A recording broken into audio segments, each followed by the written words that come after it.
Good morning girls. मैं doctor Navita Srivastava, सह आचार्य गृह विज्ञान। गर्ल्स, अपन ने पहले पढ़ा था बचत किसे कहते हैं, उसकी परिभाषा क्या है, उसका अर्थ क्या है, महत्व क्या है। आज हम पढ़ेंगे बचत को निर्धारित करने वाले तत्व या कारक। कौन सी ऐसी चीज़ें हैं जो हमारे बचत को निर्धारित करती हैं। सबसे पहले हमें बचत करने की योग्यता आनी चाहिए। दूसरा, बचत करने की इच्छा होनी चाहिए। और तीसरा है बचत करने की सुविधाएं। तो हम जब भी बचत को निर्धारित करने वाले ये 3 तत्व हैं जो कि हमारे परिवार की बचत को निर्धारित करते हैं। उसमें सबसे पहले है बचत करने की योग्यता। किसी भी व्यक्ति परिवार की बचत करने की योग्यता जो होती है, मुख्य रूप से वो किसके ऊपर बनती है? आय के ऊपर, कि हमारे घर में कितनी आय है। यदि आय अधिक होगी और व्यय कम होगा तो हमारी बचत निश्चित रूप से होती है। हम यदि अपनी आय का उपभोग व्यय अधिक करेंगे तो हमारे लिए बचत करना संभव नहीं है। और यदि हमारी आय कम है और व्यय अधिक हो रहा है तो बचत करने का तो प्रश्न ही नहीं उठता है, बल्कि व्यक्ति कर्ज के दलदल में फंस जाता है। इसलिए ये आवश्यक है कि हमें अपनी जो भी आय होती है उसका उपभोग जो करते हैं हम वैसे कम हो। इसलिए धनी व्यक्ति निर्धन व्यक्ति की अपेक्षा अधिक बचत करते हैं, क्योंकि उनकी आय में वृद्धि होने के साथ साथ बचत की मात्रा भी बढ़ती जाती है। वहीं जो निर्धन व्यक्ति होता है वो अपनी मूलभूत मौलिक आवश्यकताओं की पूर्ति के लिए भली भांति नहीं कर पाता, उसके सामने तो बचत का प्रश्न ही नहीं उठ पाता है। किसी भी देश के व्यक्तियों की आय मुख्य रूप से उस देश की प्राकृतिक संस्थानों, औद्योगिक विकास, धन का समुचित वितरण, कर प्रणाली और देश की अर्थव्यवस्था पर निर्भर करता है। यदि हमारा देश खुशहाल है, प्राकृतिक संसाधनों से परिपूर्ण है, उत्पादनों को बढ़ाने के लिए हमारे पास अगर नई नई तकनीक का प्रयोग करता है, पर्याप्त मात्रा में हमारे पास उद्योग धंधे हैं, उपजाऊ ज़मीन है, कृषि उत्पादन भरपूर मात्रा में है, तो राष्ट्रीय आय का जनता के बीच समान वितरण होता है, कर भार अधिक नहीं है अथवा कर का भार निर्धनों की अपेक्षा धनवानों पर ज़्यादा है, तो व्यक्ति के अंदर बचत करने की योजना उत्पन्न हो जाती है। आय बढ़ने से तथा आवश्यक वस्तुओं के दामों पर नियंत्रण रहने से लोगों में स्वयं ही बचत के लिए सबसे पहले रुचि जागृत हो जाती है। तो बचत के लिए सबसे आवश्यक जो शर्त यही है कि लोगों की आय वैसे अधिक होनी चाहिए और बचत करने की योग्यता भी आनी चाहिए। दूसरा है बचत करने की इच्छा। अगर व्यक्ति में कार्य करने की प्रबल अच्छी शिक्षा शक्ति हो तो दुनिया के अनेक असंभव कार्य को भी संभव बना देता है। दृढ़ इच्छा शक्ति से ही हमारे बचत का कार्य आसान हो जाता है। बचत करने की इच्छा रहने पर भी व्यक्ति बचत कर सकता है।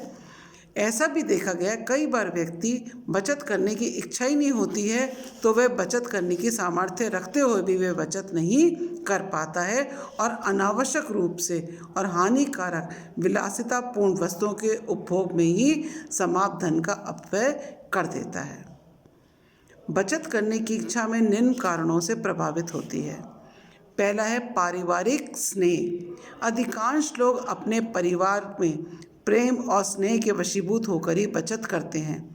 आज हम चाहते हैं कि हमारे बच्चों का जीवन स्वर्णमय हो, बच्चों का भविष्य का निर्माण, परिवार के प्रति उत्तरदायित्व, लड़कियों की शादी अच्छे परिवार में हो सके। इन्हीं कारणों से व्यक्ति बचत करता है। जो लोग अपने परिवार को सुखी, संपन्न, हंसते मुस्कुराते देखना चाहते हैं वे भविष्य के लिए अवश्य बचत करते हैं। फिर इसी के अंदर दूसरा पॉइंट है दूरदर्शिता। जो व्यक्ति दूरदर्शी होते हैं वे भविष्य के लिए अवश्य ही बचत करते हैं। उन्हें यह ज्ञात होता है कि भविष्य अनिश्चित है। हमें नहीं पता होता कि भविष्य में हमारे साथ क्या होने वाला है और भविष्य में कभी भी किसी की तरह की भी दुर्घटना होना, चोरी होना, डकैती, बीमारी आदि हो सकती हैं। इन सब से निपटने के लिए धन की ज़रूरत होती है। बचत ऐसे समय में काम आती है, ऐसा सोचकर वे भविष्य के लिए अवश्य ही कुछ न कुछ बचा कर रखते हैं। फिर है दीर्घकालीन लक्ष्यों की पूर्ति। दीर्घकालीन लक्ष्य क्या होते हैं? जो कि बहुत लंबे समय के बाद पूरे होते हैं, जैसे मकान बनवाना, ज़मीन जायदाद खरीदना, बच्चों को उच्च शिक्षा प्रदान करना, शादी विवाह आदि अवसरों पर बहुत अधिक धन की ज़रूरत होती है। ये जो हमारे दीर्घकालीन लक्ष्य होते हैं, वो जो होते हैं तभी संभव होते हैं जब हमारा परिवार बचत करता है। फिर है सामाजिक प्रतिष्ठा। ये बात सच है कि हमारे समाज में उन्हीं को ही मान सम्मान मिलता है जो धनाढ्य वर्ग के होते हैं और अपनी आय का कुछ हिस्सा सामाजिक कल्याण, गरीबों के हित, निर्धन विद्यार्थियों के अध्ययन आदि में लगाते हैं। और व्यक्ति दान कब करेगा? व्यक्ति दान तभी कर सकता है जब उसके पास धन होगा, और धन प्राप्ति के लिए आय का कुछ हिस्सा बचत के रूप में लगाना चाहिए। फिर है स्वभाव। कई व्यक्ति स्वभाव से ही मितव्ययी होते हैं, मतलब कंजूस होते हैं, तथा सोच समझकर विवेकपूर्ण निर्णय लेकर धन को खर्च करते हैं। ठीक है, वे धन को अनावश्यक वस्तुओं की खरीद पर व्यय नहीं करते हैं।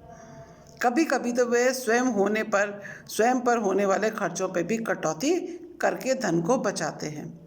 हाँ, कुछ व्यक्ति ऐसे भी होते हैं जो बेहद कंजूस होते हैं तथा अपनी अनिवार्य आवश्यकताओं में भी कटौती करके अथवा पेट काट कर धन संचय करते हैं। उनमें धन संग्रह की प्रबल प्रवृत्ति होती है। ऐसे लोग बिना किसी उद्देश्य के ही धन संग्रह करते हैं, परंतु उनकी यह प्रवृत्ति लाभदायक साबित नहीं होती है। फिर है वृद्धावस्था। वृद्धावस्था में स्वास्थ्य का पाया बहुत कमज़ोर हो जाता है तथा व्यक्ति का शारीरिक स्वास्थ्य दिन प्रतिदिन गिरता जाता है। वृद्धावस्था में दवाइयाँ, फल, दूध आदि पर अधिक व्यय होता है।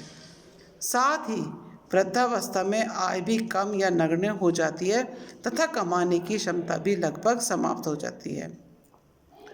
अतः बीमारी में एवं वृद्धावस्था को ध्यान में रखते हुए भी कुछ लोग बचत करते हैं। बच्चों की नौकरी, व्यवसाय आदि को ध्यान में रखकर भी बचत की जाती है।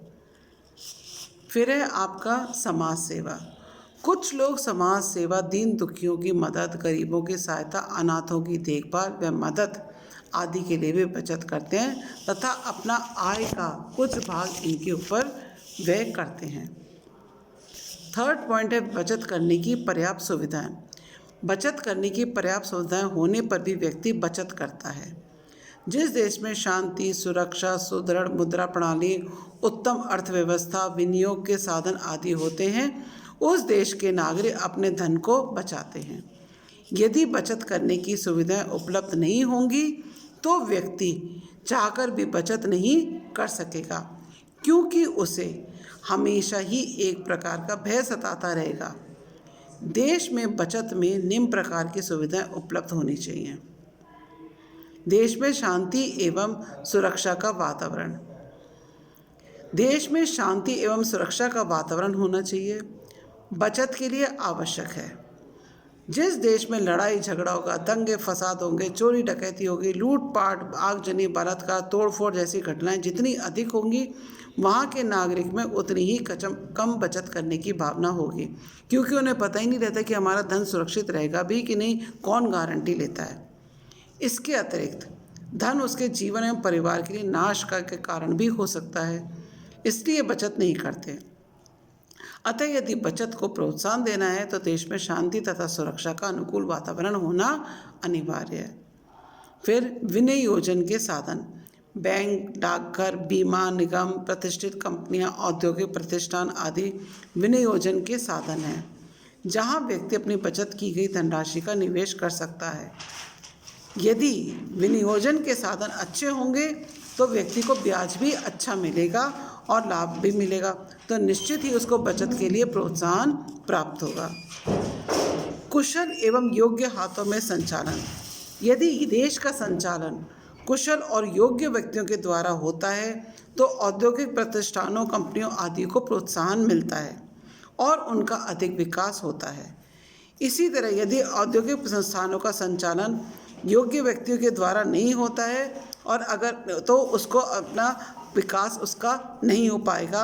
और अगर उसका उनके कुशल व्यक्तियों के द्वारा होता है तब उसको ऋण पत्र, शेयर आदि खरीदने हेतु प्रोत्साहन मिलता है और इनमें अपने बचत का निवेश वो निसंकोच होकर करता है और उसे लाभ भी प्राप्त हो सकता है। देश की सुदृढ़ अर्थव्यवस्था।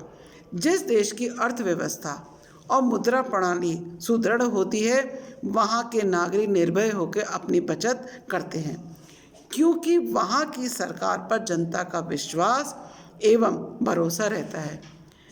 सुदृढ़ अर्थव्यवस्था होने से मुद्रा का मान स्थिर रहता है तथा इसमें बहुत जल्दी उतार चढ़ाव होने की संभावनाएं नहीं होती हैं।